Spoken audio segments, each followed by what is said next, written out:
Ingraham from Washington tonight. Thanks for being with us. All right, President Biden has finally arrived in Maui. He said a few words a few moments ago about the damage from the wildfires and the government's response. We'll monitor his visit and bring you any breaking news. Plus my angle about the so-called threats to democracy, only if Trump wins, later in the show. But first, well, the truth is coming out about Hunter Biden slowly, but it is coming. We now know that the only reason the Justice Department agreed to that plea deal for Hunter is because his attorneys threatened to put Joe on the stand.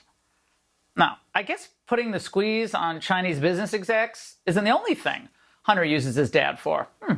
According to Politico, Hunter's then attorney, Chris Clark, warned the DOJ President Biden now unquestionably would be a fact witness for any defense in any criminal trial. Well, and putting him on the stand against his own Justice Department could cause, he said, a constitutional crisis. Now, does anyone think that Joe Biden somehow wasn't kept abreast of any of this? Come on. If the threats Hunter made in his WhatsApp message to a Chinese business executive is any indication, this is exactly the kind of intimidation tactic that Joe Biden would completely agree to. And as Andy McCarthy pointed out today, it's just another example of the Biden family corruption. You have these big, bad Justice Department prosecutors who aren't supposed to be afraid of anything. They got this guy dead to rights on a 10-year gun felony and tax evasion charges, and they're afraid to charge him. They don't want to charge Joe Biden's son. This is exactly what access to Joe Biden is.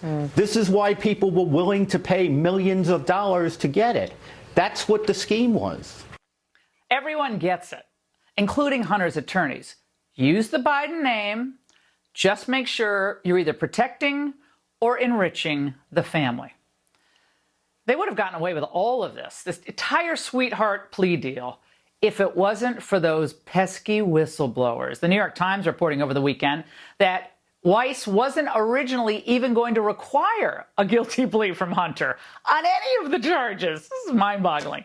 But his position changed around the time a pair of IRS officials on the case accused the DOJ of hamstringing the investigation. Now, what happens when you get in the way of protecting the Biden family like those whistleblowers? The New York Times reports that Hunter's lawyers told the DOJ that by disclosing details of the investigation to Congress, the IRS agents broke the law and that they should be prosecuted. Joining me